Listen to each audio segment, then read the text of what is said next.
I want to take an extra few minutes just to let the song play while I finish writing all my little notes and stuff. But anyway, happy Sunday, beautiful people. Ray, hi, Vanette, greetings, Shebrew. All praise to the Creator. Tikva, shalom. Auntie Belinda Brown, Grand Rising, Dawn, sis, was good. Elijah, peace and blessings. Kevin, shalom, shalom. Hannah, Grand Rising, E, my beautiful rising. Jamia, hey girl, hey. And everybody else here already hanging out in the background. Happy Sunday. All right, y'all, let's get to it. You know what? Today is the beginning of the Chinese New Year. Like, I didn't know that till I just looked down. Like it really matters. I don't know, but you know what? It's some people watching from China, so happy Chinese New Year, if that's how you say. Maybe it's just Happy New Year. But anyway, I just saw it in my book. I had no clue. But anyway, it's Sunday, January 22nd, 2022, day 321 of year 4, reading through the books of the Law and the Prophets, under the 4-year consecutive day count, day 1340. Today, we're picking back up in a Romance of the Red Star, which is just another name for a waspy, on page 17. And then when we get done there, we're going to go back to chapter 7 in Delusions and Science and Spirituality, which is our little side road detour, but a good detour from what Field Guide to the Spirit World has shared with us originally about reincarnation. This book just gives us a deeper understanding of reincarnation, a little bit more in-depth study that Susan B. Martinez did. So we're going to start on page 314, and we're going to probably finish the rest of the chapter because there's only a couple more pages left, and then that'll be it for the day. Father, we thank you that your light always shines bright around us, in us, and through us. All right, y'all, let's get started here.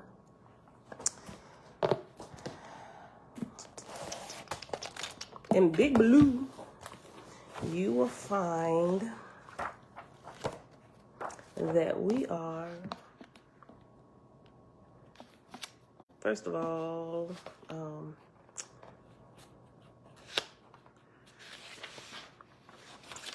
three. Let's see if it's the same.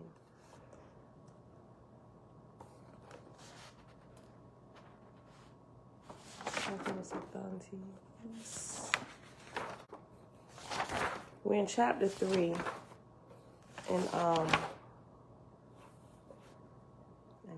appointed. Yep, that's interesting. Sometime it's on, sometime it's off. It's starting on page 17. That's crazy. Page 17 in here, page 17 in Big Blue, and also chapter 3 in here, and chapter 3 in Big Blue. It all begins at the same place and page. Okay. Nazarene Nassim, shalom. Ali, shalom. Natsarayahu, shalom. Ali, shalom, shalom. All right, y'all. Chapter 3, Cycle of Sathantes, or in Big Blue it's called Book of Sathantes, Son of Jehovah. And God appointed angel surveyors to survey the earth and her atmosphere, and astronomers to note the place of the stars, enumerators to number the inhabitants of the earth and atmosphere, to grade them and apportion their places, nurses and physicians to receive the Essenes, builders of heavenly mansions, weavers of fabrics for covering the newborn, the Essenes, and builders of heavenly ships for carrying the inhabitants from place to place. And God appointed unto all these officers and teachers according to grade. And when God had completed his appointments, the people were apportioned in heaven, every one to his place, to begin the work allotted to them. And God called the Asaphs and said unto them, before I go further, real quick, just make a note, just in case you didn't know, right? Okay. So you may think, oh, why do they need heavenly ships and their spirits and they can just float around and go anywhere? Because they don't know all the roads of the spiritual realm.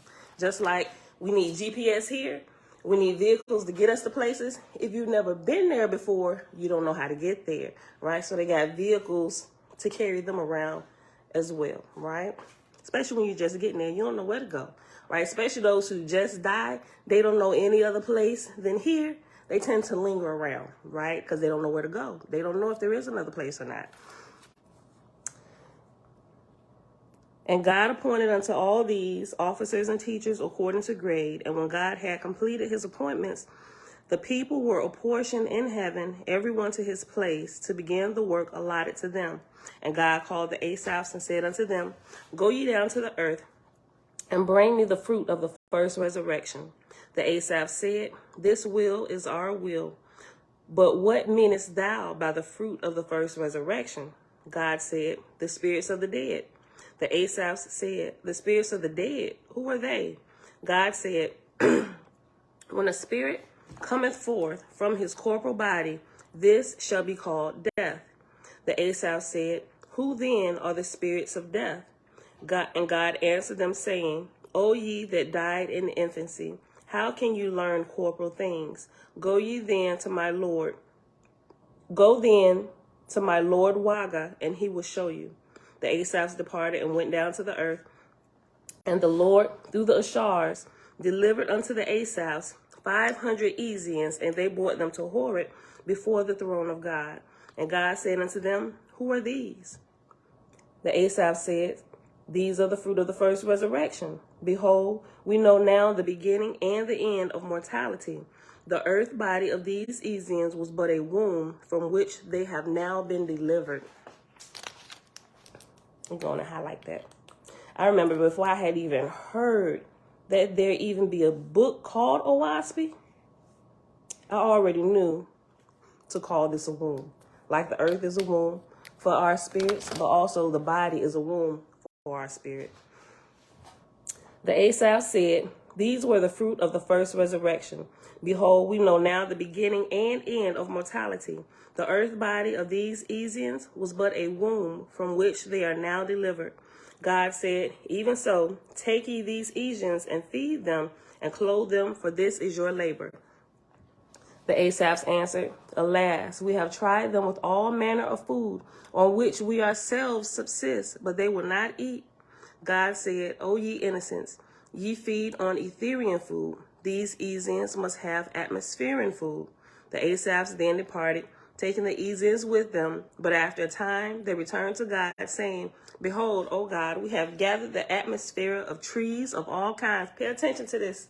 Pay attention to this, y'all. I know this is like technically our third time reading it, because we read through this before we started over with the so-called John Lamp plates, which is the El Paso Owaspy. And then we just started all over when we came back to the Romance of the Red Star. So technically, this is our third time reading this particular chapter. Levon, blessings. Spirit being light, Kevin said, Spirit being light is probably bound to the speed of light, probably need a ship to travel the vast distances of the Etherian realms, which may be boundless. I agree. And from what I understand, that is true, Kevin. That is absolutely true from my understanding of things as of today. God said, O ye innocents, ye feed on Etherian food. These Ezians must have atmospherian food. The Asaphs then departed, taking the Ezians with them. But after a time, they returned to God, saying, Behold, O God, we have gathered the atmosphere of trees of all kinds, and of seeds and plants that grow on earth, all most beautiful to our senses. And we gave these to the Ezians, but lo, they would not eat. Being alarmed, we again hastened to thee. Now that's what we were designed to eat when we leave here and go into spirit. The beautiful fragrance of all things, the plant-based kingdom, right? Like we do here. We're supposed to do it here. We're going to do it when we get there, and it's just going to keep going, right? It's pay attention to what they had to eat now. Listen. God said, O ye of little wisdom, knowing so much of heaven and so little of earth, go back to the place whence ye bought these Ezians, and learn what manner of food they subsisted on in mortal life. The Asaphs went back with all haste to learn in reference to the food, and again they came before God, saying, What shall we do, O God? Behold, these Ezians, whilst in mortality, feasted on fish and worms. How can we bring the atmospherian part of these things? God said, Even the last time ye were present, ye said ye had gathered of the atmosphere of trees and seeds and plants growing out of the earth. Why then cannot ye gather the atmosphere of fish and worms? The Asaph said, Alas, this difference we have observed. The trees and plants and fruits emit delightful atmospheres, most nutritious to the spirit. But that which is emitted from living fish and living worms is foul smelling, being but the sweat and dead substance. What then shall we do? They're like, ew, we don't want to touch that. They're going to starve. God said, go ye to the place where mortals kill fish and worms, and in the same time that mortals tear these things with their teeth, snatch from their hands and mouths the atmospherian part thereof, and give that to the Easians. But remember that little by little ye shall teach them to live on other kinds of food. And as ye do by these Easians, do ye also in after time to others. For what men subsist on in corporal life is entailed on their spirit for a space of time after entering atmosphere, and of likeness shall they be fed spiritually. The Asaphs then departed. The voice of Jehovah came to God, saying, my son, behold what the Asaphs have done in thy name thoughtlessly. They came to the, listen, God told them, listen, go get it. As soon as they bite into it, snatch the snails and stuff, get at him. Just go do it that way, right? Creator immediately came back and said, bruh, come here. You know what you had just told them, right? Now look what they doing in your name. In God's name, we trust. Pay attention to what they doing, my G. Listen. The voice of Jehovah came to God, saying, my son, behold what the Asaphs have done in thy name thoughtlessly. They came to the fishery and did as thou badest, gathering food for the Easians. And at their side stood the Easians, saying, where gather ye the food for us? Behold, we are now strong in spirit. Allow us to gather food for ourselves. And the Asaphs said, it seemeth well, do as ye desire. Thereupon the Easians went to the fishermen and fisherwomen who were eating raw flesh, and the Easians laid hold on the atmospherian part and ate thereof. And then the Asaphs said to them, ye have feasted sufficiently, come away with us. But lo, the Easians engrafted themselves upon the fishermen and women and would not depart. The Asaphs, not knowing what to do, called on my name. They were tired of coming to you, bro. Listen. The Asaphs, not knowing what to do, called on my name. Send thou, O God, quickly to them those skilled in deliverance, that my Easians be preserved unto everlasting life. And God summoned those skilled in deliverance of engraftment, and dispatched them hastily with messengers to the place of the fisheries. Jehovah said, from the trees, fruits, flowers, grains, and seeds have I created a ceaseless harvest going upward into the atmosphere, which shall be the food of the spirits of men newborn in heaven. But whosoever feasteth on flesh on earth shall not find spiritual food in heaven, but he shall return to the butcheries and eating houses where flesh is eaten, and he shall feast on the atmospherian part thereof before it is rotten. Be ye guarded of them, lest they engraft themselves on mortals, feasting on their feasts, and so go down to destruction. After many days, the Asaphs came before God, saying, the physicians severed such as were bound, and we brought them away. Shall this be our labor day and night, to lead these Easians about, finding them clothes and food? This we have observed. The more we do for them, the less they do for themselves. Jehovah spake through God, saying, a nurse I provided for the newborn, but when he is grown, I commanded him to provide for himself, that he may be a glory in my kingdom. By charity alone, ye cannot raise man up, but be diligent to teach him to try to continually to raise himself, for herein lieth the glory of man. Right? And I remember this conversation. Oh, y'all, hold on, look, I got a story. It's a recent story. Matter of fact, it's a story that builds on another story that happened some months ago. Okay, listen. Okay, we got to be careful about this with our children, too, because if we keep doing for them, especially when they grown tails, is old enough to do for themselves, if we keep doing for them, We the ones that enable them to constantly make excuses about why they don't do stuff, why they can't keep their bills paid, why they can't keep their car, why they can't keep their insurance and got to ride around with an SR22 for the next 17 years. I know that's a little bit of an exaggeration, but you mess up one time, you can get more years tacked on to that, and they might even take your license, right? And baby, don't worry about it. I'll take care of that. Go ahead. Right? While we taking care of everything for them, they're not learning any kind of responsibility. Then they're going to start having children and think you're supposed to babysit. What? Just because we the grandparents don't make us the default babysitters, right? We talked about that a little bit. Hold on. Let me get some water. But I got a story for y'all. Hold on. Look.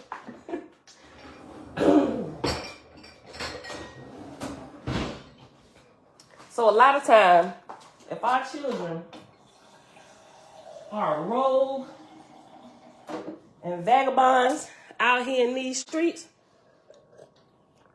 not all the time it's the parents' fault. Not all the time. Not all the time. But a lot of time, it definitely is, right? Spoiling them. Not thinking you spoil them. You giving them the best of things that you didn't have, right? You want to do that.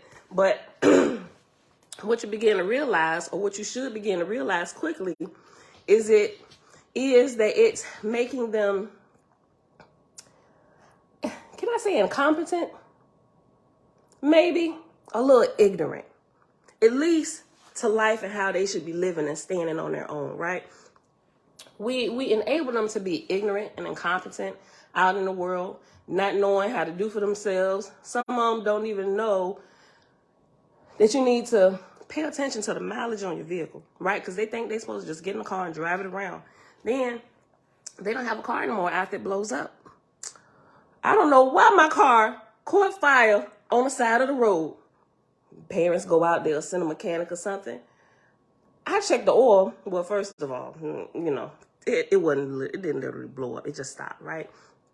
The whole engine is locked up. It is bone dry. They ain't got no oils in here. How long you been driving this? When's the last time you got an oil change? Oil change? What's that? Right? And that's something we had to realize with our oldest son. Because my husband takes care of everything. Vehicles, all that. But, you know, clearly you should know it's common sense. Got the vehicle. Check your oils. Check your mileage. You don't just drive it around putting oil in. Just gas and going about your day, right? So they driving around, smoking up the city, right? Catching fines. Some cities will actually, you need to have an inspection to be on the road. Here in Virginia, you still do. You can't drive your vehicle on the streets and it's emitting toxic gases that's going to smoke up the city, right? You catch a ticket for that here. And a few other places I know as well.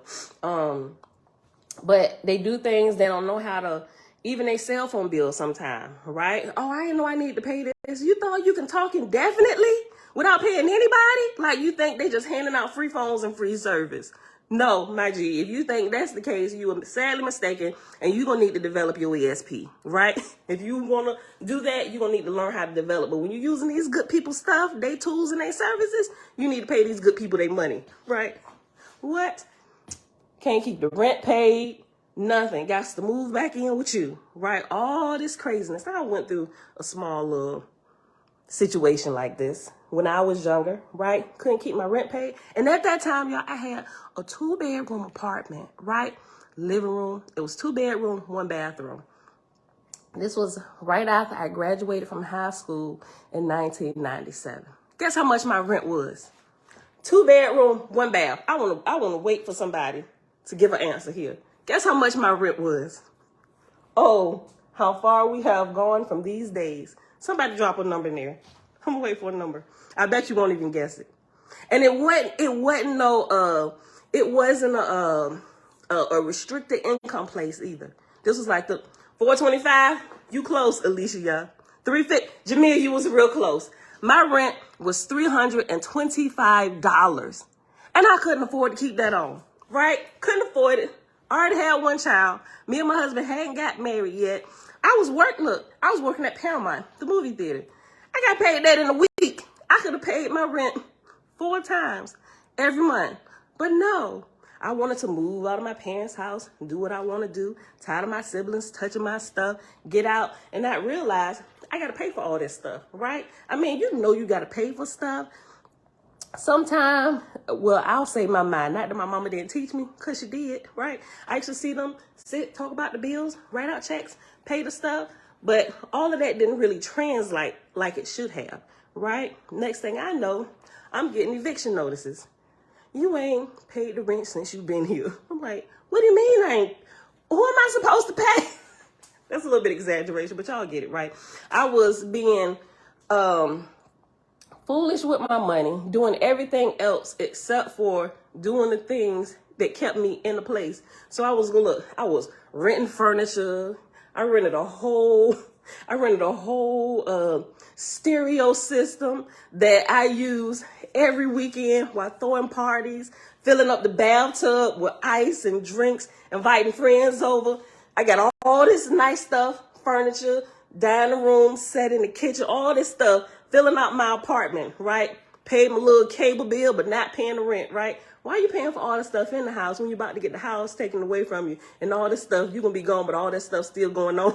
Like all the bills inside the house are paid, but you didn't pay the main bill, right? So all of this stuff I was doing foolishly, I learned by the things I suffered. And slowly but surely, people came knocking at the door. It's Rent-A-Center. Now you hiding and ducking them like the Jehovah's Witnesses.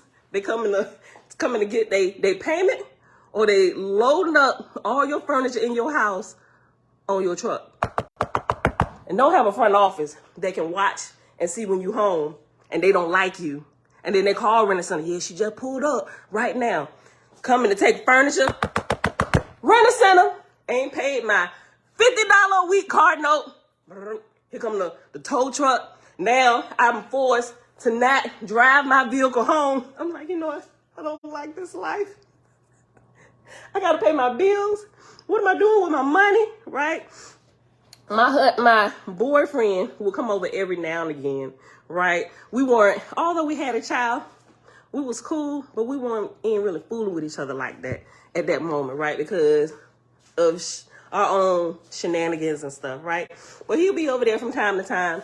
But I'm like, bruh, after I realized I had to give up everything, I talked to my mama. She said, girl, I don't know what you're going to do. But she didn't tell me I couldn't come back home, right? So I'm like, oh, I know what I'm going to do. I'm moving back into my bedroom with my child. And my mama like, well, let me tell you. My mama went down there to the office, the rent office, with me. Like one time, she said, Pam, you have got to get this together. She said, you just can't live in places and not pay your bills, right? She said, everything you have, if you don't pay for it cash, you need to make a monthly payment or something, but don't forget to pay your bills, right? If you can't pay them right away, at least call, make some kind of arrangement, right? So she was so gracious to go down there the first month and pay off my little balance, right? Don't let this happen again. But it did, right? Because when you keep doing stuff for your kids, it enables them to keep being shenaniganizers out here in these streets, right? So they reason in their head, oh, mama got a little bit of extra money, so maybe I'm going to throw no party this weekend. I should have been throwing a rent party. I should have been throwing a rent party to get my funds up to pay for my stuff, right? But or ask my drug dealing boyfriend at the time, give me some money to pay my bills. But I refused to ask my husband for anything at the time. That he was it's a long story, right? So we weren't kind of fooling with each other, but it's a long story, right? So I wasn't asking my boyfriend, now husband at the time, for nothing, right? Because I can do this on my own. But I was like, you know what? I'll just let everything get taken away. Lisa, you remember them parties? Look, I'm gonna just let everything get taken away. I'm gonna go back to my mama's house. And I did. So I'm gonna come get your stuff. My door is open. I'll be here all day. He come rent it. So I'm taking. I didn't want your stuff, right? I wasn't doing that, but it's kind of embarrassing. And so people, I'm about to move out. I'm closing out all my accounts, right? Lying to people like they ain't really coming to repossess my stuff. Like I called them like I'm moving out of town or something. I wasn't. I didn't pay my bills, right? when you keep enabling your children to not be responsible, and we always pay their stuff, we always gonna have to keep paying their stuff until we get sick and tired and wonder why your grown tail still walk around my house, right? Because you keep paying everything. Why? Why do I want to leave heaven? Don't kick me out of here. Don't kick me out of heaven, right? No, we kicks people out of heaven over here. You got 2 weeks, buddy, right? So sometimes, you have to. You got to put your foot down. You got to stop paying for their stuff. Otherwise, they will never grow up. They'll never learn, right? And I'm not off on the story. Listen what it say right here. Listen. Jehovah spake through God, saying, a nurse I provided for the newborn. But when he is grown, I commanded him to provide for himself, that he may be of glory in my kingdom. By charity alone, ye cannot raise man up, but be diligent to teach him to try to continually to raise himself, for herein lieth the glory of man.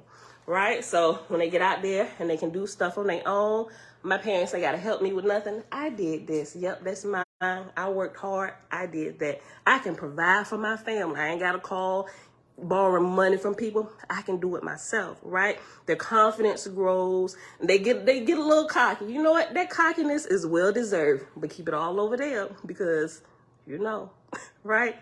But it is good, right? And it's good to see them grow and realize that they can do this on their own. But a lot of times, and I'll say, I've seen it in both places. I can't just say single parents, but because parents that's still together will both, mother and father, enable the child, right? Because you keep paying for stuff, right? So I've seen it with parents together, including my household, and I've seen it with single parents, right? It's the same stuff, the same principles that happen no matter who they're, right? But they got to learn how to stand on their own 2 feet. They got to learn how to take care of their own stuff, right? And if they don't, they're going to be a constant thorn in your side because there is always going to be something with them, right? And why they can't seem to get it right. The parents is the problem, right? They're really the problem. Now, sure, when you start winning them off your pocketbook or your wallets, they're going to be throwing a fit. Oh, why you acting like this? However they throw their fit. But they'll be all right. They'll be talking to you again, right? Once they realize this was probably the best thing for me, right? Got to turn up the fire just a little bit, maybe a lot, especially when they got whole families depending on them. And if it was just you by yourself, okay, we might cut you a little bit of slack. But now you got a whole family in tow? What is you doing with your waking hours of your day, right? I don't care that you work a full-time job. What are you doing with the rest of the hours of your day to add on to the little bit of money that you get from this job to get you and your family out of here? Like, how's you gonna take care of y'all? Why would you have a family that you can't take care of? Don't get me started. But y'all get it, right? Listen.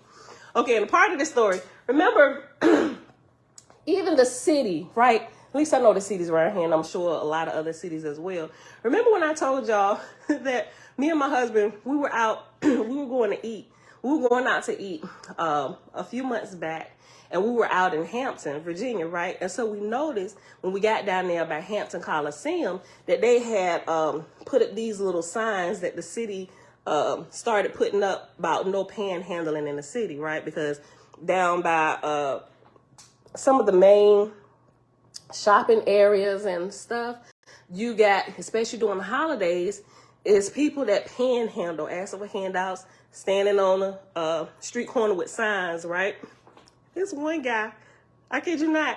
If y'all ever been here in Virginia in Hampton Roads, and I swear for Bob, this homeless dude, I don't even know if he's homeless. I think he really be playing, right? Because I don't think he's homeless for real, because he travels from corner to corner, from city. We done seen him in a couple cities. And then me and my husband like, dude is out here playing. He probably just trying to get people laugh.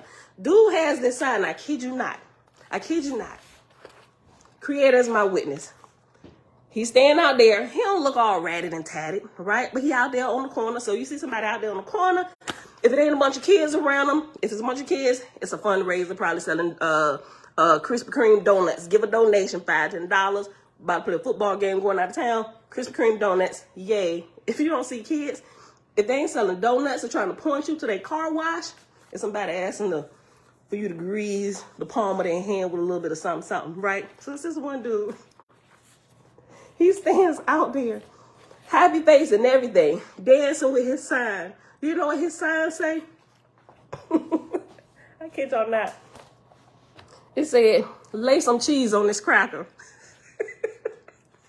That's what his sign said. It's a white dude out there. It's hilarious. And the first time we saw that, my husband is cracking up.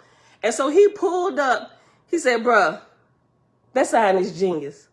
I ain't even gonna ask you if you're homeless. How much money you want? He just started, he had a whole conversation at the light or whatever. But at that time, I don't know. I think he was down on his luck just a little bit. And we gave him a little something, right? And we just gave him like $2 because we thought that was genius. He was out there. We didn't know if he was out there just making people laugh or what, you know.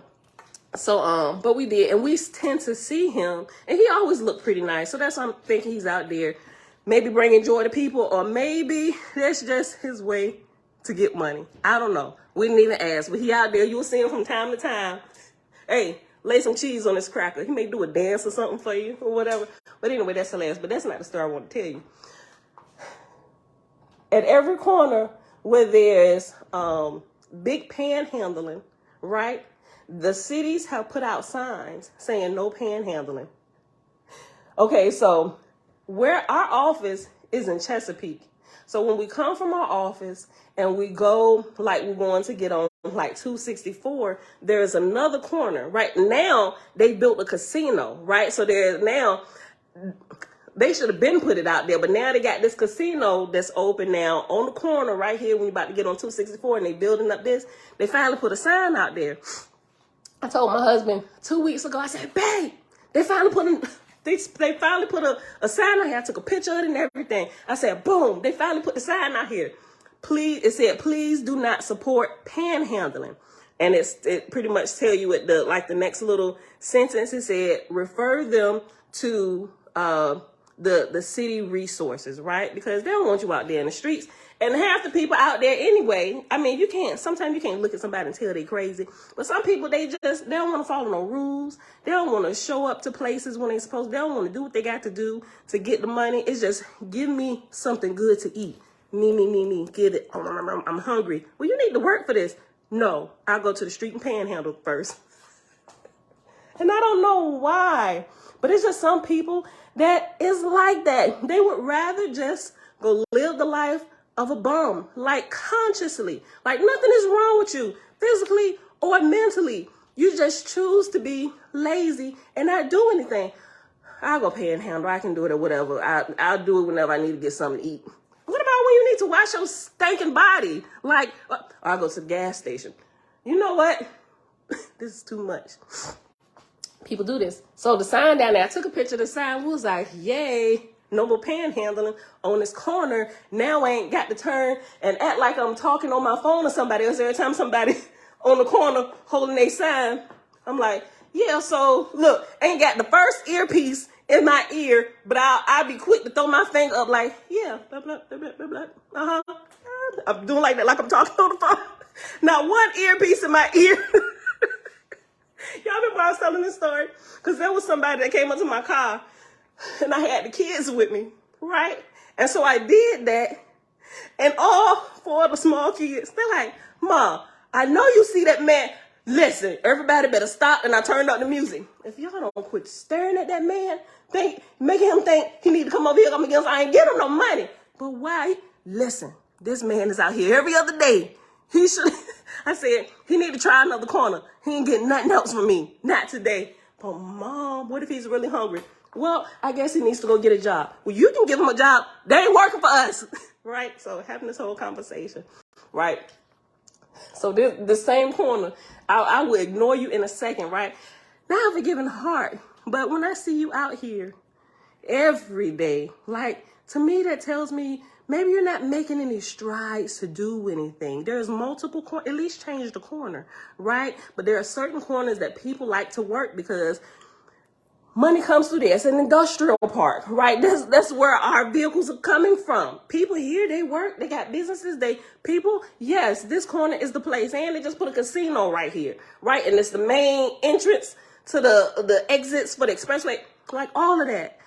Okay, So the point of the story is, the other day, leaving from the office with the kids in the car again, go back to the same corner. Now that has a no panhandling sign that says, please do not support panhandling. Refer them to the city's resources, right? Casino right here on the corner. We pulls up, 3 cars in front of us, and I look, and there is a panhandler on the corner with a sign. And the sign, please do not support panhandling, big as day, right? It ain't like these little small, it's about big as a stop sign. Make sure nobody misses it. This is the city of Portsmouth, right? You coming out of Chesapeake, right there at the line, the casino, this transitions into Portsmouth, right? It's a very thin line. Man out there, homeless, need help, could use something to eat. And I'm like, and I go to look up. Now I know he see, and when I go to look at the sign, let me tell you about these regents that hang out on this corner. They went and got some blue painter's tape. You know the blue painter's tape, when you go to paint people's houses or you want to do some fresh ups in your house, you get the blue painter's tape and you do the little outline, make sure, you know, you don't paint the whole wall, right? Somebody went and got a roll of blue painter's tape, like purposely, like, I got something I need to do today. I need some painter's tape. Where did you get blue paint? First of all, if you're homeless, what homeless people carry around blue painter's tape, right? So you used a little bit of your money that you panhandled off of people, probably went down here to this Dollar General right down the street and bought you some painter's tape. Came back, I don't know if you did under the cover of the darkness of night, or you did it in plain view of the people driving up to this corner, either getting on expressway, going to the casino, or going to another part of town, right? Pull off one piece, pulls off another piece. Now the sign says, please support panhandling. I'm like, you have got to be kidding me. I called my house, like, you know what? I'm calling the city. Look, I felt like my aunt at that time. My aunt that just got married. Don't say nothing wrong to her, especially if she called and you giving bad service, like with Sprint. She used to have Sprint for a long time. And if somebody be running her around, she's like, you know what? I'm going to just write a letter to Dan Hesse. We all, I think everybody in the family know who Dan Hesse is, right? He was like the president of Sprint, right? So I felt like my aunt, you know what? I'm about to write Dan Hesse, right? I was like, I am calling the city. This is crazy. Look, I pulled out my cell phone. I took a picture. Then somebody put tape up and I widened it up so they could see the sign with the tape and the panhandler right there. Right there beside the sign with his sign, homeless. Would you please spare a few bucks? I'm sort of kind of hungry. I'm like, the city of Portsmouth needs to have somebody sitting out here on this corner. Now you're probably looking at me like, Pam, mind your business. Go on about your day. Ignore them people. And I do most of the time. Look, I got the picture. All I did really was call my husband and I sent it to him and I laughed. I was like, boy, these niggas out here just don't care. I said, look, and it's a regent standing right on the corner with a sign. He probably had the blue painter's tape in his pocket, right? So me and my husband hollering, screaming, laughing, like, for real, I ain't report him. I ain't even send it in for real. But it just burns my buttons that people would go that far simply not to work, right? You got all these places you can get a job at.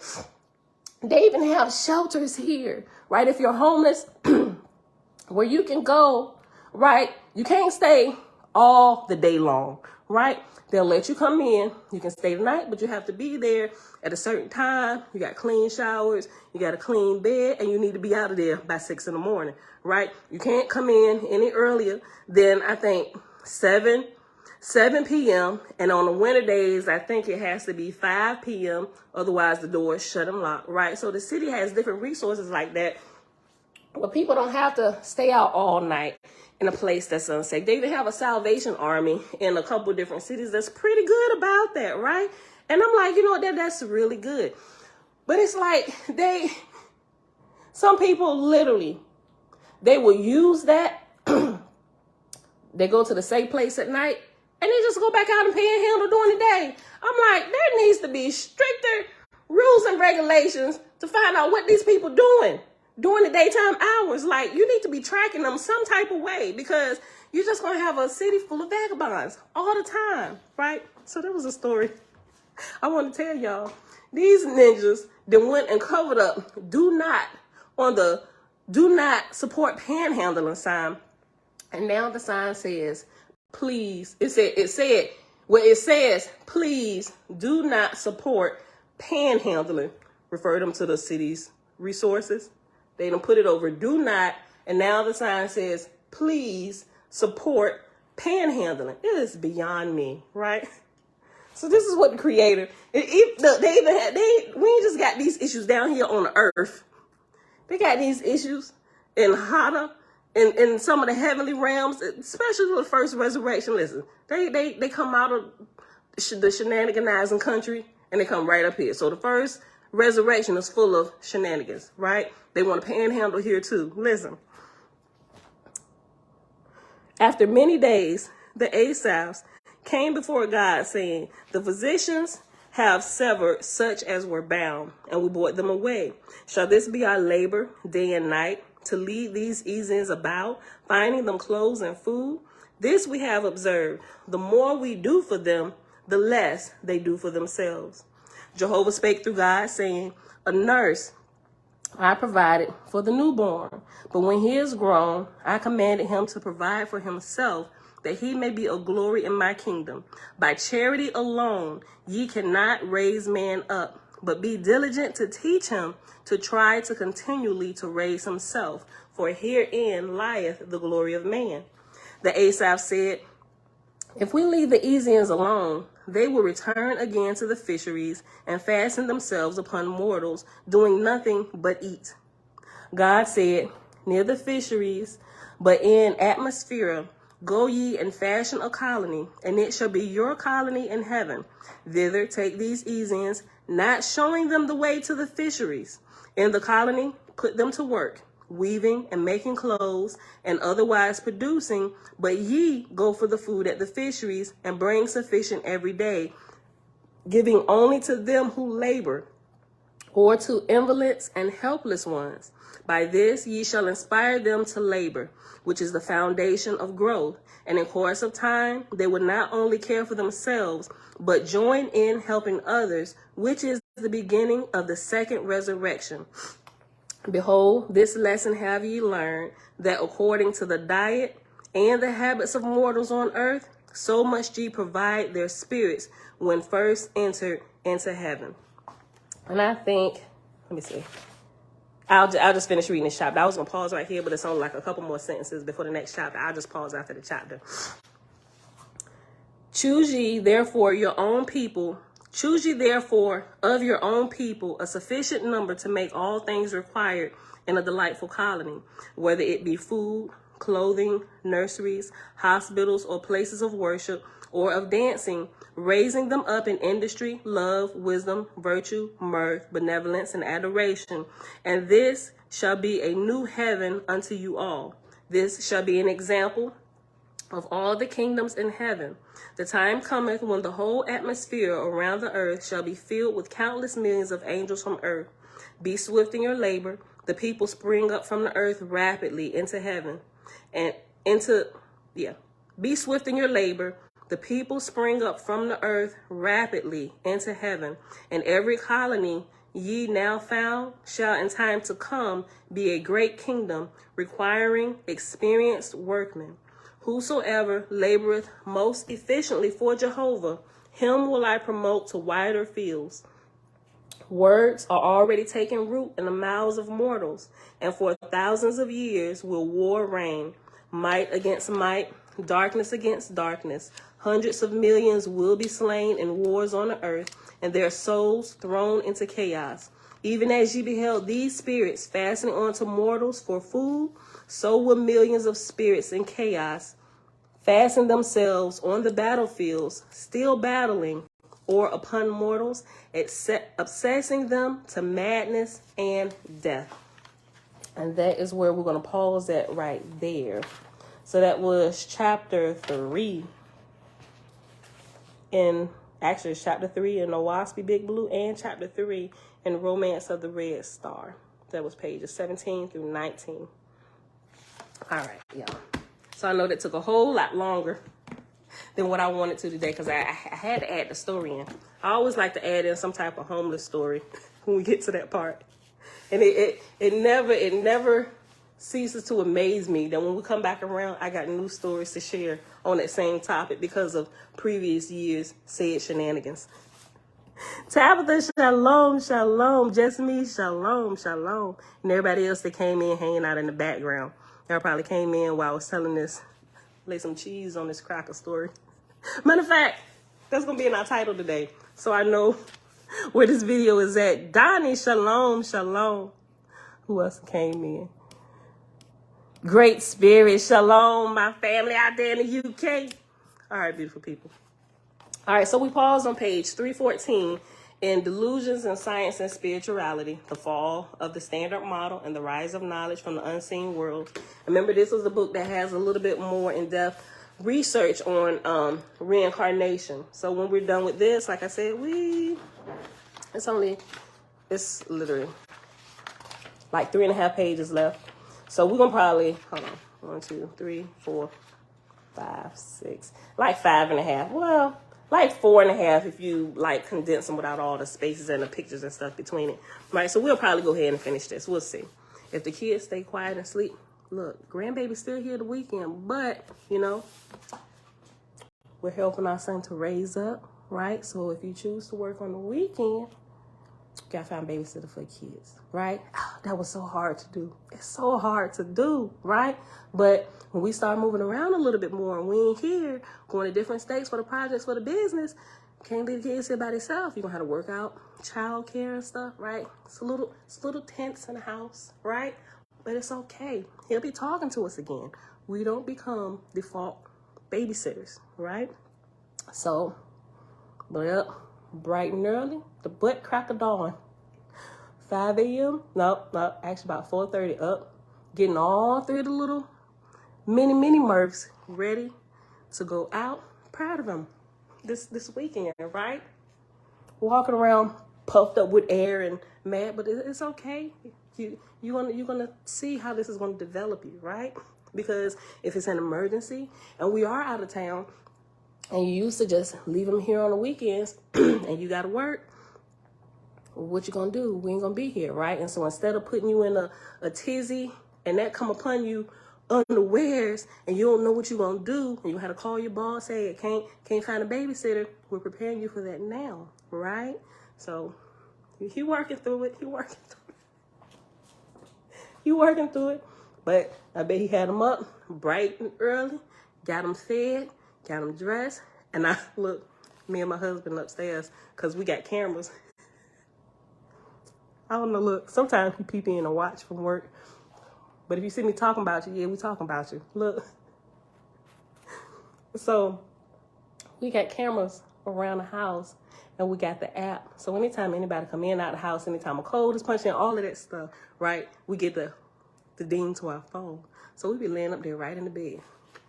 Oh, yeah. He got them kids with him. Yep, he sure knew. There they go. We be upstairs watching them on the camera. Okay.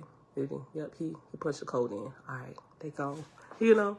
And so, but he may not understand it, but, you know, he will, right? So, but, yeah.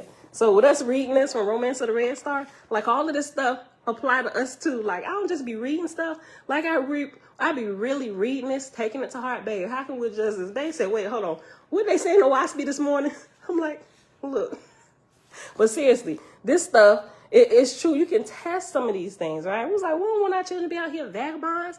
Bro, you can be 30 in a few years. Granted, we know life ain't really turned out and different ways, you know, him and his wife still kind of going through, but you got to keep moving on. You can't throw yourself a pity party, right? Not to put his business out there in the street or whatever, because he's doing better, right? But, we try to help him step at a time. You got 3 small babies, right? So every weekend, they already full of energy. Y'all know, they be in the background, right? But listen.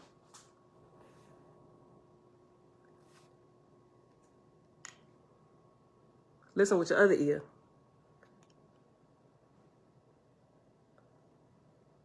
Quietness. And our mini Murphs, we call them the mini Murphs, but the mini Murphs, they old enough, they don't want to be bothered. They want to just sleep in on the weekends, right? If they come down here in the morning, notice Bella, she just want me to punch in the code so she can take care of her daughter. It's this little app of Talking Angela, whatever. It's a little cat thing where she can bathe the cat, feed the cat, take it on walks, dress it, put makeup in. That's all she want to do, right? She don't even come in the videos no more, right? They just be in their own little world, right? Don't be making noise. It's nice and quiet. That's the peace and quiet we've become used to, right? And the silence is so loud today, right? Sometimes I'm okay with it, but then sometimes y'all see it's just too much and I can't even finish the reading because they so loud, right? All right, beautiful people. So page 314 is where we pause. And the last thing we talked about was, let's see, the search for a soul, many books about reincarnation. Trying to give a quick recap. Oh, yeah. It talked a little bit about the children remembering past lives, and how it's not really reincarnation, but it's actually an engrafting of other spirits on them, which is why they can kind of regurgitate and hit the information right on the head.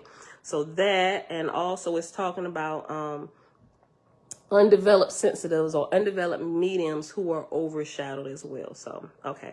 So I'm going to start with this little quote at the bottom of page 313, and then we'll just kind of go on. Quote, an undeveloped sensitive can very easily be taken unawares. End quote. Ena Twigg, the woman who stunned the world. The key word here is undeveloped. At the dark end of the ASC spectrum, or altered state of consciousness, at the dark end of the ASC spectrum are the victims of negative overshadowing, playing host unwittingly to earthbound souls. They are usually psychic, but they don't know it or have suppressed it, or they have been told that their visions and voices are hallucinations. Neither have they learned any techniques for controlling their familiars. Thanks again to their guardians in the mental health profession. Thanks again to their guardians in the mental health profession who are clueless. Let me read it over again. Okay, I read it wrong. Neither have they learned any techniques for controlling their familiars. Thanks again to their guardians in the mental health profession who are clueless about or outright opposed to the PSI factor that underlies dissociative disorders. Contrast this Western attitude with the Chinese view. The Chinese word for victim of spirit is Hyangto, which also means psychic medium. It is the same in India, where Shiva Shakti refers to the possessed person as well as one with psychic tendencies. Knowledge is power, and conversely, denial of psychic talent is a fine formula for escalating trouble and unsolved mysteries.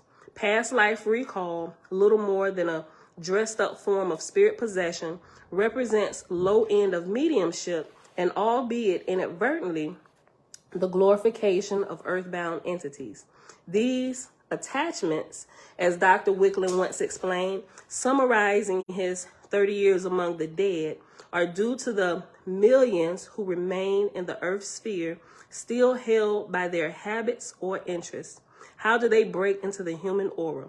Quote, many discarnate intelligences are attracted to the magnetic light which emanates from mortals, especially clairvoyants and consciously or unconsciously attach themselves, finding an avenue of expression through influencing, obsessing, or possessing human beings. These earthbound spirits are supposed devils of all ages, byproducts of human selfishness, false teachings, and ignorance. Wicklin, 1924. I should have said, end quote, Wicklin, 1924. Today, lagging behind tremendous advances in other fields of knowledge, we were beset with almost universal ignorance of the PSI factor and the next world. The situation invites wild spectrum. I remember a few days after September 11, 2001, a New Age woman told me that all the victims of the attack were okay, having been carried off to a place of peace and safety in the next world. Yeah, right. And after yeah, right, there's an asterisk, and down at the bottom, it says, after the Newtown, Connecticut massacre of little children on December the 14th, 2012, I was told exactly the same thing by another wannabe New Age priestess. Let me read that sentence again. I remember a few days after September 11, 2001, a New Age woman told me that all the victims of the attack were okay, having been carried off to a place of peace and safety in the next world. Yeah, right. It reminded me of what my mother said when I told her I was writing about reincarnation. She could never forget the comment a young friend had made to her about the victims of the Jewish Holocaust. The remark from that friend, a reincarnationist, was that they, the victims, were, quote, all walking on King's Highway, end quote, are part of Brooklyn. The blithe and almost mindless remark had remained in my mother's memory for decades. I would like to quote portions of an email attachment I received from a colleague who is the director of a 25-year-old spiritist, reincarnationist society in the United States. The passage is representative of the logic or illogic, typical of the Why is that so loud? Right. Where you going? Where you going? Get some food. Get some food. Okay. Oh, I ain't got my watch on. Are these pajama pants? They are. Boy, you better go put on some real pants. See, You better not leave out of my house in no pajama pants. What's the matter with you? I have left the void. See, me? I'm going to tell you something that my mama told me and my siblings growing up. When you leave out of this house, you don't just represent yourself, but you represent everybody in this house. Do you see me and your daddy walking out of this house in bedroom shoes, house shoes, pajamas? You better take yourself back up them stairs and take them off. But and go up. These are made for... They are made for inside the house, not outside the house. Who is that? Who is that? They said, what you got on? Who is that? Who? Jalen. Yeah, go change.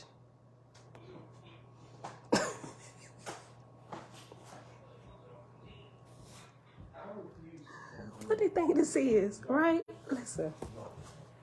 It got to do with him, too. If we let this foolishness play out, they're going to be out here in these good people streets, walking around with house shoes, bonnets out here. We might catch them in one of these videos at Walmart. No, don't leave out of the house looking like that.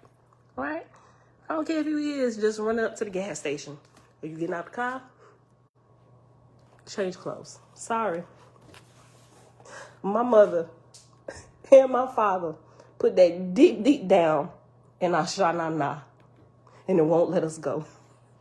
Yeah, so we ain't going for that. We ain't going for that. Okay, look. Thank you, Jasmine. Also make us look suspect, right? It does. It does. Okay. I'm going to be checking it when you come back down here. Okay, let me go back.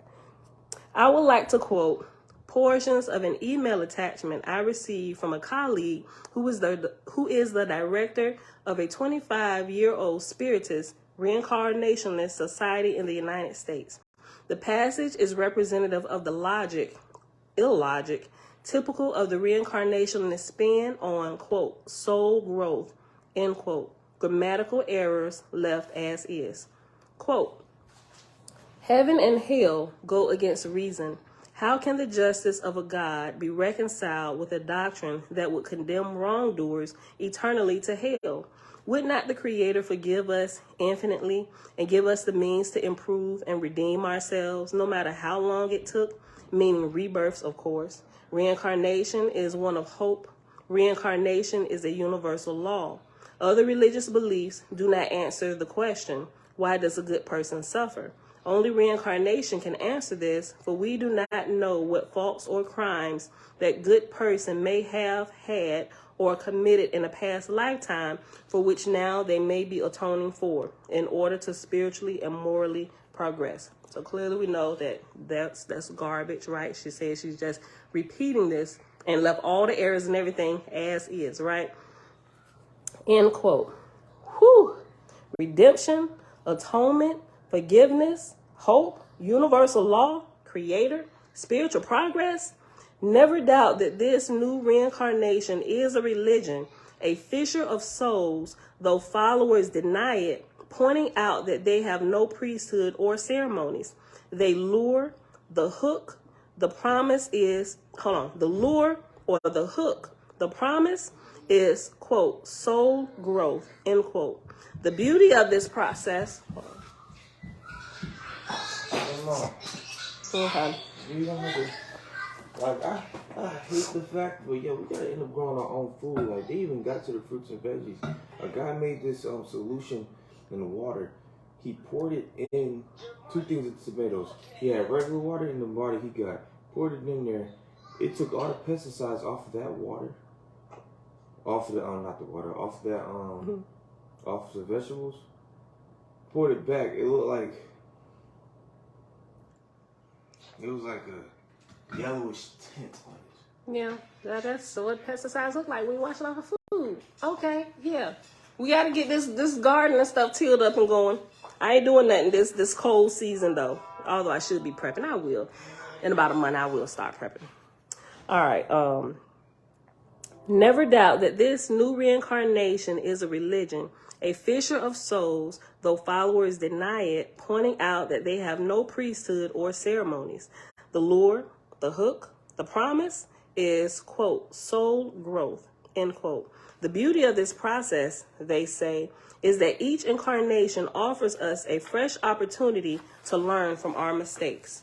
Quote, we have infinite opportunities to truly understand whatever it is we need to learn about the human condition, end quote. Bowman 2001, page 138. But that is the part that bothers me. No hurry. You do not have to work it out in this life, in the here and now, because, quote, what remains undone in one life can always be completed in the next incarnation, end quote. Whitten and Fisher, 1986, page 99. Exit responsibility. At least we can put off things for a lifetime or two. It's like school semesters. If you flunk out this term, just sign up for the next semester, i.e. get another body and try again. Quote, we keep doing it until we do it right, end quote. Shirley MacLaine, Dancing in the Light. Tabitha, I just saw what you said. You said your son tries the same thing. With former lives in the therapeutic spotlight, a curtain is thrown over this one. The real seeds of distress, buried in the float sand of this very life, are recklessly abandoned for the sake of uncovering karmic determinants. The seeds of distress, buried in the float sand of this very life, are recklessly abandoned for the sake of uncovering karmic determinants, the meat and potatoes of past life therapy. Quote, if the energies in a particular situation do not make sense, then a past life karma is probably involved. Regression therapy is on the increase, especially when people cannot seem to find reasons in this life for their problems, end quote. Whitten and Fisher, 1986, page 54 and 94. This is nonsense, a wild goose chase. With our sights set on the phantom life, we sacrifice the uniqueness, even the identity of this one. Phobias, homosexuality, distrust, inferiority complexes, deformities, guilt, secrets, loneliness, high blood pressure, marital infidelity, nail biting, you name it. Past lives will all account for it. Never mind that of a likely trauma or privation in this very life remains undiscovered and untreated. No, with the focus on past life awareness, on deep hypnotic regression, on far memory, the client is now the sport of ancient hang-ups and fabled identities. Even Professor Stevenson recoiled at the, quote, foolish implausibilities that disfigure most hypnotically induced previous personalities. Let me read that again. Even Professor Stevenson recoiled at the, quote, foolish implausibilities that disfigure most hypnotically induced previous personalities, end quote. Stevenson, 1987, page 45. Sybil Leek argued that a more advanced animal can reincarnate as a, quote, low-level human being, and to become fully enlightened beings, we must undergo evolution of consciousness by being born into bodies time after time, end quote. Leak, 1974, page 93 and 21. Sheesh. Thus, the aim of reincarnation is the progressive improvement of spirit, which needs the trial of material life to move ahead in this evolutionary process. Quote, each incarnation becomes more highly specialized as more permanent growth takes place. You forgot something? Oh, what you say? Either it needs oil or the sensor is messing up. Did you check it? Yeah. Did you check your oil? I'm with the dipstick and it's all at the bottom of the oil is kind of black.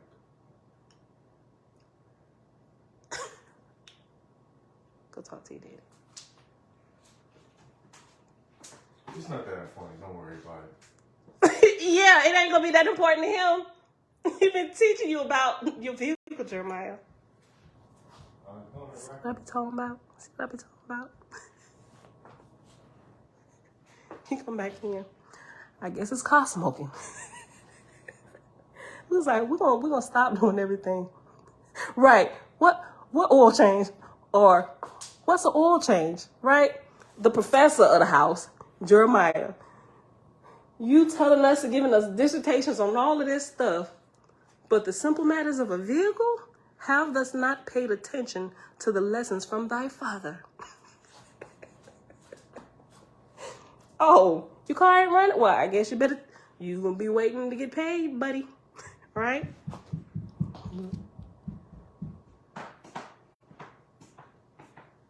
So I guess you ain't going to get nothing to eat now, huh? It'll have to wait. Think about to pull something out the refrigerator stock. That's me thinking about. That's why we actually be spending money on food. So what you gonna do when you gotta go to work this week? There's a 7-Eleven up the street. What you mean it's a 7-Eleven up the street? From the warehouse. It's a 7-Eleven up the street from the warehouse. What does that have to do with you driving a car? The warehouse is 20 minutes from here. Oh. Oil. Oh, you just gonna go get oil and put it in there. You want something here. That thing isn't like a shaking. Oh, why don't you go take it to get an oil change right now? You never thought about that, huh? Oh my goodness. Who are you gonna go? Do you have a cell phone? Mm. Can you pull up Google on your cell phone? Yes. Type in closest oil change places near me.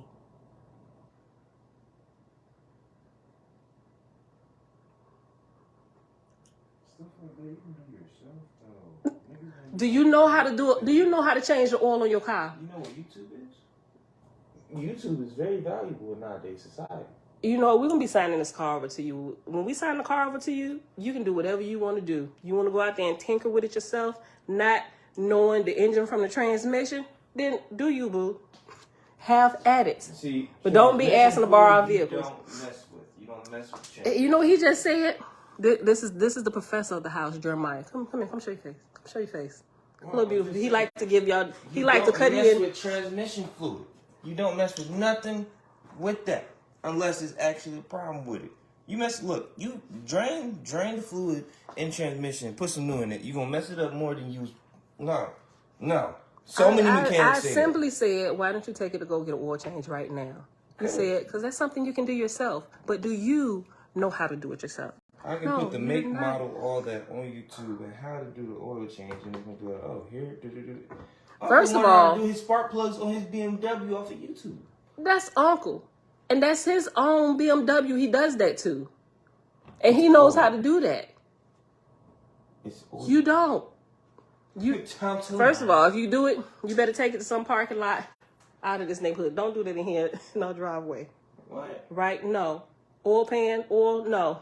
Take it somewhere. Go find a field. You want to do your own oil change? You go find a field and do it out there somewhere. Don't do it in front of our house. You can't do that. And you can't do it here either. So find the nearest place to have them do it for you. Right? You know what? See, Reginald's always trying to save a dime. Get... You pour oil. You just want to just pour, but you said it's black. What is that an indication? Nothing. It's scraping from the bottom. Right. But you said it's all... oil. Right, it's black. So what does that mean? You're just going to pour fresh oil on top of the blackness that you see when you pull the dipstick out? No oil in there. That's the thing. What? There's no oil in there. So, okay, either there is, or you said it's very little and it's black. Which one is it, Jeremiah? It's very little. It's very little, and it's black. That's an indication of what? It's an indication of a couple things. Oil burning, oil gone. Oil burning, oil gone. What else? If it gets that low and it's black, you definitely need an oil change. And probably not just that, you also need to change your filter as well. The oil change thing wasn't even popping up. Oh my God, let me finish this video. We had this conversation. You see what I'm talking about? See, because when you keep doing stuff for your children, your of-age children, they don't tend to pick it up like you normally would when you have to do it yourself. How much does oil change cost? Plus getting a filter. Pick your phone back up. Plus I gotta take that sensor. Pick your phone back up. No, Google the closest one to you, or if you think you can make it, take it to Rico out Newport News, where we take all our stuff to. It's gonna break. Okay, so Rico, you can't use Rico. It's one close by here. Yeah. Call them, ask them how much they charge. Did Pops tell you about the sensor yet? How much that costs? Yes or no? He ain't listen. No, I heard you said I'm gonna take it for the oil change. Right, I know about the sensor, Jeremiah. You know how much it's gonna cost? I'm ignorant to that fact. That's why I'm asking you. Do you know how much it's gonna cost? Did he actually go over to the board? The phone in your hand will give you a number where you can call and ask the people directly how much that's going to cost. I mean, this ain't my fault. I tried to get the new car. Kevin said, put some oil in it till it reaches the line on the stick, then take it to the oil change place. Yeah, you can do that. Then you should be able to take it over to Rico. Otherwise, it's going to blow up on the way. Y'all. Let's just pause. The grandbabies ain't here, but he coming here. He filling in with his shenanigans. With the quietness of the grandbabies. I done lost my whole train of thought. We pausing. Oh yeah. We had an hour and 15 minutes anyway. Hold on. No. We don't keep oil. I mean, you can ask your daddy. He got, but no, it ain't that kind of oil. That's for his other stuff. It ain't for the vehicle. Yeah, well, go talk to your father. Oh, well, I guess you're just going to have to wait, or you can call the place up the street. Hold on, 116. We're just going to pause on 316. We'll stop back at this middle paragraph tomorrow. All right, beautiful people. It is Sunday. January the 22nd, 2022, day 321 of year 4, reading through the books of the law and the prophets. Another 4-year consecutive day count, day 1,340. Today we read in the Romance of the Red Star, which is another name for a wasp, pages 17 through 19. And it's actually the same pages in big blue as well. And then we hopped over here and we read pages 314 to 316 in Delusions and Science and Spirituality, which is chapter 7, giving us a little bit more in-depth detail on reincarnation and its fallacy, right? Father, we thank you that you are extraordinary. All right, beautiful people, let me just real quick scroll through here and see if somebody asked a question. I ain't been doing it the last couple of days. And make sure I ain't miss nobody's question. If anybody asked anything, I may not know it, but at least we'll recognize it. Mike, you got a question? Okay. Oh, I like what you said. Kevin said, I like those foods here on earth. I wonder what the difference is in the heavens that they would be unappealing to a meat eater. Think about how meat eaters act now. When you ask them if they want some vegetables or a salad, you gonna ask some meat with that? Like that? I think they got them same type of attitudes. Prince Shalom, I ain't see you come in. They got that same attitude, right? Because especially when when they're used to it, that's their diet. They may like vegetables or whatever. But if you try and talk to them, most people at the beginning of trying to get them to transition or even get them to see that there's a different way that you can eat, they look at that as like a side dish, just like the third thing you add to your plate. But the main dish is the meat and potatoes. That's what I'm looking for, right? Yeah, so that's a lot of times why it's unappealing, because they mostly consume like the meat and potatoes type diet. So it would still be unappealing if they haven't transitioned to a plant-based lifestyle. By the time they pass away, they still have that same type of attitude towards foods, which is why they subsist off of they need that the smells and the atmospheric portion of things that have blood in it. Cows, or you call it a cheeseburger, right? Animal sandwiches, whatever, So at least that's how I understand it. That's good, Jamil, right? Listen, Jamil said, if parents make their children babysit their siblings growing up, they should be open to caring for the grandchildren from time to time.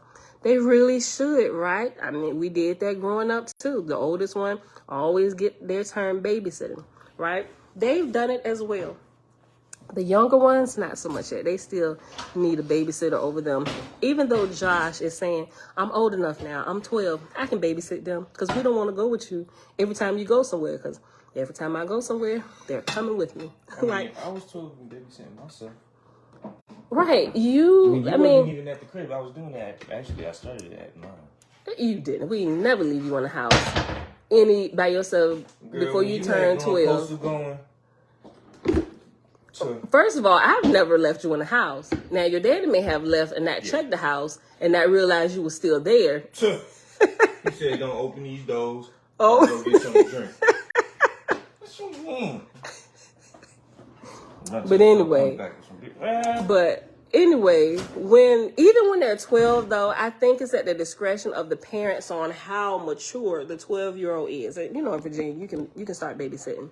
Or your parents can legally start leaving you home alone at age 12. But I just, we live in a nice neighborhood. I don't really have to worry about anything. It's like Fort Knox around here, whatever. But still, I'm just, come on, everybody hop in the car. Let's go. But you're just going right down the street.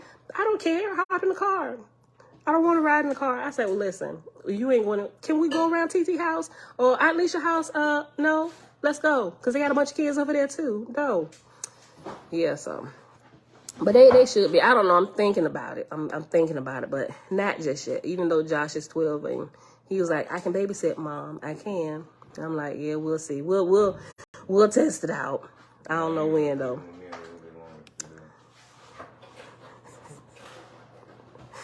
That's a look. That was from when I was telling my first apartment story where my rent was $325. I just saw what Don said. Gotta have a stereo.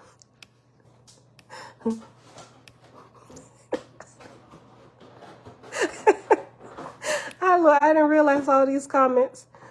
I didn't realize all these comments. I see all the laughing faces and stuff. I'm just kind of going through it. I was on the road telling my little story. I ain't seen none of this, y'all.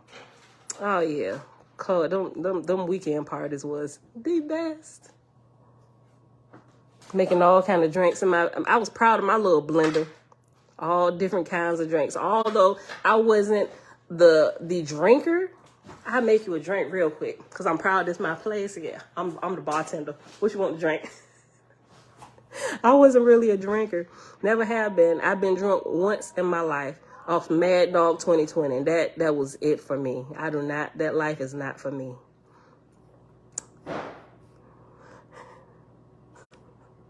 City sign translation, do not help the poor. Look, you know what? Look, hold on. Y'all, I'm going to post the picture. I'm going to post both of them, right? I ain't going to put the corner where it's at because I don't know if that's illegal. But anyway, I'm going to show you the picture. I still got the picture. We just took it the other day. I'm going to show you a picture of the sign. And I'm going to show you the picture of the sign with the homeless guy with the sign standing behind it at the cars. So the people us waiting at the light. I'm going to share it with y'all as soon as we get off here. The sign was rigged. Nigga rigged. Look, somebody, they have no shame whatsoever. Not say Yahoo. Listen. Okay. No, that's right. I do not want to reincarnate. I do not want to incarnate again. This one life here is enough. We're going to make the best of it while we're here so we can keep going on to bigger and better things in the spiritual realm. All right. Kevin said, so wait, what effect does starvation have on the spirit since you can't die? That's a good question. So, I never thought about that. Is this an old habit that transfers? Is this an old habit that transfers? You can be spirit and still do human things. Yeah. I like what Jamil said. Because I was about to say, well, you clearly said starvation, right? So I was thinking about starvation and fasting, but it also, like Jamil said, depends on the mindset as well. So I think spirits, don't quote me, but they would be like, I would think they would like quickly turn into those spirits who are like ravenous and graft on people like really quick, right? That, at least in my thinking about all of what I know and the different states of people. So let me be clear. So wait, what effect does starvation have on the spirit since you can't die? You talking about okay, that's what I was about to ask, some form of malnourishment. Okay, so I would think that, like I said, don't quote me, I would think though that they would be, when they die, if they were malnourished, right, and they was like starving, I would think that they would grasp or leech onto the first sign of light or food, whether it's a person or a butchery house or whatever you want to call it, restaurant, something like that, because of their state. Because think about somebody that's starving, right? Anything that seems edible, they'll try to put in their mouth. And I think it's just, they're going to be one of them ones that cause problems, so to speak, I think, right? That's what I think. I'm probably messing it up. But I hope y'all. You should have 10W30. Check the left corner and see if it's 10W30 or 5W30. That Come back and let me know. What's crazy is I was down here talking about how we enable our kids by keep doing stuff for them, right? Oh yeah. And whether it's with their children or their bills or whatever, or even with their car, and them driving it to it blow up, and they never once got an oil change, right? Yeah. So I was kind of joking about that, and here comes Jeremiah down here. Yeah. I'm about to go get something to eat, come back in, you check this oil, oh, ain't no oil in the car, and it's black. It's all the way at the bottom. And I'm like, case in point. You just had it when I dropped the engine in. Right, that's what I'm saying. He been driving it. Changed it. Right. But Daddy dropped a new engine and he just been driving it, not checking nothing. A new engine and new trans. Right. I'll check it and see, man. It could be the oil. I mean, the oil pan gas could be. He didn't change that out. But it could be that, you know what I mean, that needs to be changed. So that's the reason why you have oil leaks and all that. But it's cool. Okay.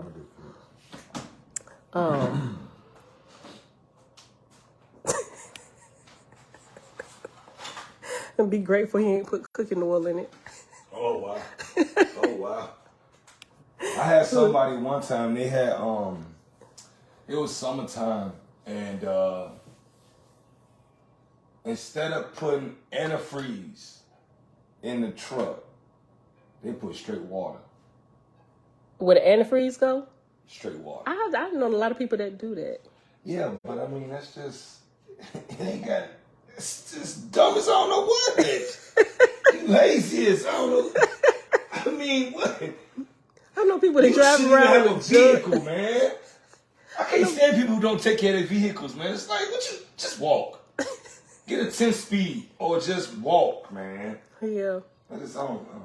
I just don't like lazy people. They complaining. The engine blew up.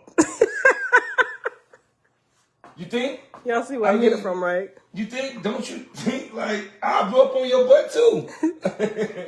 You ain't gonna take care of me like, you know. I don't like people who get animals even.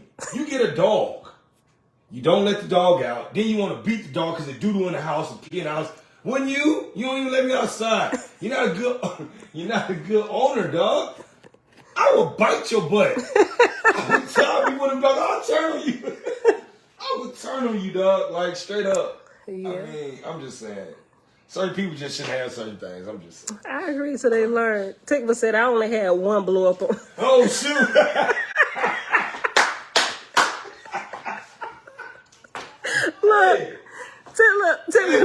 Hey, look.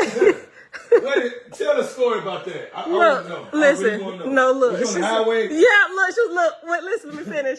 She said, I only had to blow up one engine before I learned better. Car broke down on a New Jersey Turnpike in 1991. Woo. Never again. I've been on a New Jersey Turnpike, and I hate the turnpikes, especially when it was building out. Driving to where was we going? Where was that turnpike? We was going through. I think we was going to Philadelphia. We was going to Philly, not to New Jersey. I meant the Philadelphia Turnpike. Oh, you talking about the hurricane came? Yeah, when the hurricane, it was the Philadelphia Turnpike. Going through there, and I think they was just building it out. Oh my gosh! Look, so scared. Oh my goodness! She could have been driving to heaven. She was just like, I'm just getting away from Eugene because of the hurricane. You could have went to the highway to heaven. I would have been driving there. Better safe than sorry. Catch me on the way, Jesus. Look. Scared people do scared things, man. I know. Boy, I tell you. Mom, look, I just saw your comment. You responding to about Jeremiah in the car. Hold on. I skipped it. I thought Mom said she had an engine blow too. No. She said, remember Grandpa Willie. Y'all, I think y'all told y'all this before. But Grandpa Willie used to say, the more you let a nigga work on the car, the more you got to let a nigga work on the car. Right? So that's why my mama used to always repeat that. Like, especially because I was the first girl, and then I was the first girl with the first child. And so when I had Elijah, she was saying, Pam, you got to stay on top of this. Don't ever let your gas get below half a tank. I live by that today. Don't let my gas, if you're driving my vehicle, when it gets to half a tank, that's just like empty. Put it back on full, right? So she's just preparing me for different things, because what if something happened, you're traveling, just you and your son, or somebody start chasing you and you want a quarter tank of gas and you need to go for 20 miles. You're going to be caught. So never let your gas get under half a tank, right? And so, but yeah. Look, and then she will also always repeat what Grandpa Willie say. The more you let a nigga work on your car, the more you gotta let a nigga work on your car. I don't agree with that. Look, listen. Depends on hold on. Who the nigga is. Listen. on who Listen. That's not- Okay. That's not using the word. Look. Okay. Ninja. We'll say ninja. The more you let a ninja. That's what she put. She put ninja. The more you let a ninja work on your car, the more you gotta let a ninja work on your car. Translation.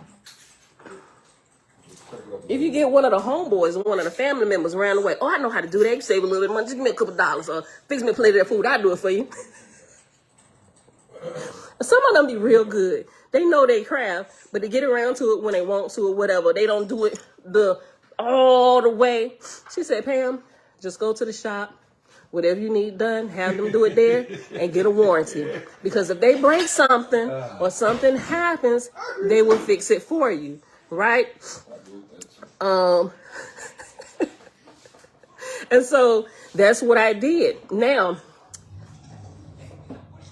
marrying my husband, even before marrying him, he is the particular ninja that like to work on cars. Listen, but I will give it to my husband. You talking about somebody else, right? No, I'm talking about you. Now, listen. Listen.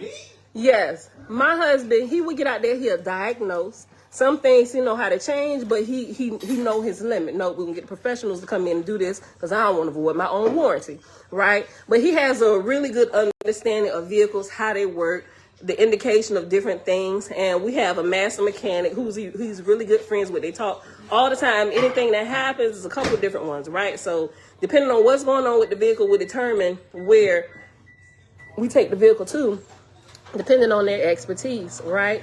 So, so that's why I just let him handle all of that because he'll still get the warranty and all this stuff, and he know how I get. I'm like, look, don't let him do that in my truck. Yeah. You do that with your truck. Right.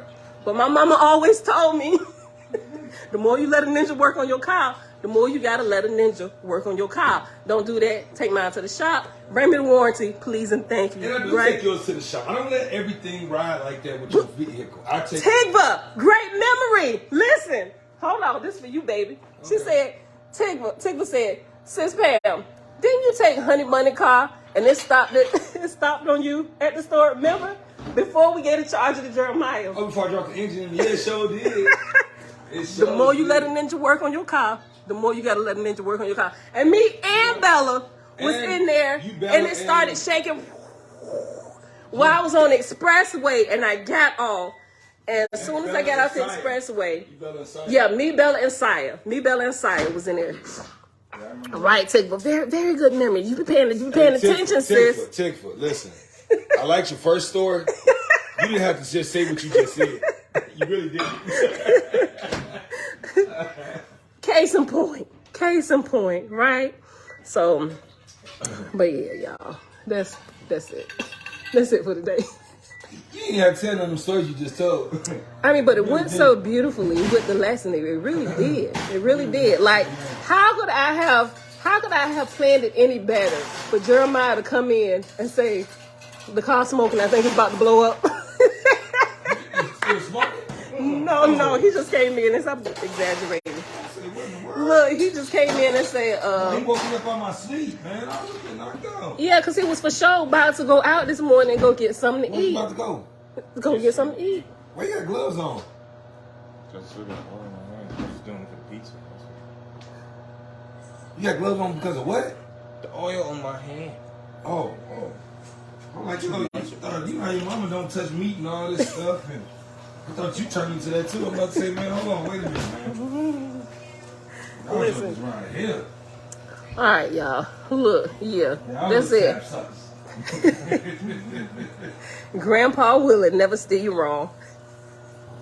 More you let a ninja work on your car. Not with a name like Grandpa Willie. Not with that name. Won't steer you wrong. Shoot. Listen all to right, him. y'all. You've been around for a while. All right, y'all. That's it.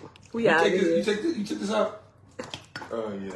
Ray. What's the other one? Hey, girl. Hey. All right, y'all. That's it for today. We done. I'm going to go ahead and get up out of here. Hope you enjoyed all the shenanigans and stories today. Oh, babe. All up, bro. Like, that's the best one we bought. Babe, I shared with them. $4 Hold up, look. This ain't better than this. Ain't the one we don't. No, it's not. Yeah, no. The smaller one is different. Thank you, son. I'm telling you, I bought it. What you mean? Well, then there's probably another one there. Babe, I told them about the dude on the corner with that sign. I rode past that cat yesterday. Look, I told you he'd be going from corner to corner, y'all. I rode past him yesterday on that corner of Victory. Okay. Right there, boom, I just seen it. And you know what? I looked down because, man, you got panhandlers and some of them is real bold, Jack. So, I made eye contact with him. Wait a minute. Pause. Wait, is you talking about where they put the new sign at by the casino? I seen somebody take the other side of the sign up, man. So I'm rolling past. Rolling past, right? I was like, I'm gonna get out of here and pull this tape off this sign. I'm driving up to the light. It's green. I'm like, I'm gonna share the picture with y'all. So I'm hitting it. Pipes running. Yellow. I'm like, God dog it. I gotta stop. Right? So I come to the stop. And you looking like. And I'm right in the front. Twirling that sign with them pipes. I know you got some money, G. In a wheelchair. Oh, it's not the guy I was talking about. Go ahead. In a wheelchair. So I'm looking at him. I'm like, dang, dog. I look at his ankle. It's kind of chilly outside, so he had a sock on his foot. You know what I mean? I'm like, I wanted to, I'm like, I ain't even got no cash on me. Because normally, I get something. So, boom. So I looked at him, like, once again, they getting kind of bold, right? So I look at him, okay. Look. I break eye contact. I was the first to break, right? So I look straight. He's I'm the only one doing this. He's staring at me the whole time the light was red. I'm like, Ninja, you can look at the people. You ain't got to.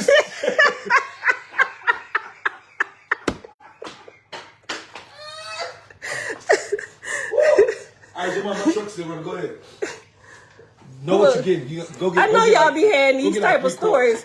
I know we're not the only one to be sharing our foolishness. But listen, right? all right, that wasn't the main one. So ain't you the one to be having Bible studies in the morning? Huh. We'll be talking about. Look, somebody came to deliver some furniture, right? Man, he said, "Okay, you don't want to be doing Bible studies in the morning." So we won't be talking about Jesus. We be exposing all the lies in the Bible. He said, "Oh yeah." He was just nosy that day. He was just nosy coming up. But listen, that one, that's funny to baby. But that one funny to me. The funny one is I don't think the dude really even need no money. He was a hippie looking guy. And we was in like Hampton. I was in Hampton. I don't know where I was going. So, yeah, this is the one I was telling y'all about. Oh yeah, you told him. Okay, yeah. It was a hippie looking guy. He came by, he was like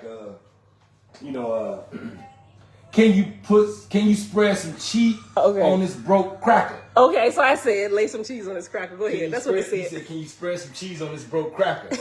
And I wrote down when I had to tell him, I said, look, bro, you know what I mean? That was good. I just say, I think I gave him some money. But yeah, man. But yeah, anybody else? They got, listen, some of these ninjas around here, straight up, dog, they write something on like a piece of paper. It's like, Ninja, how can I read that? You don't even know, like a little piece of paper, and you like... Wrote one down. Right, like, can you have a sign big enough to read? So I could be like, okay, I see where you at. Okay, here you go. You ain't got to put your whole life story. You know what I mean? I got put out in 1989. Can you please give me some money? So you been panhandling since 1989? But yeah. All right, y'all. We just being foolish now. All right, y'all. That's it. We out of here. I'll see y'all back here tomorrow morning, bright and early. Oh, Tootie baby, you coming to end it today. See y'all back here tomorrow morning, bright and early, 6:15 a.m. Eastern Standard Time. They be missing you, Tootie. Yeah. Peace. Say hey to everybody and go ahead and end it. Hey. Nene, shalom. Hey.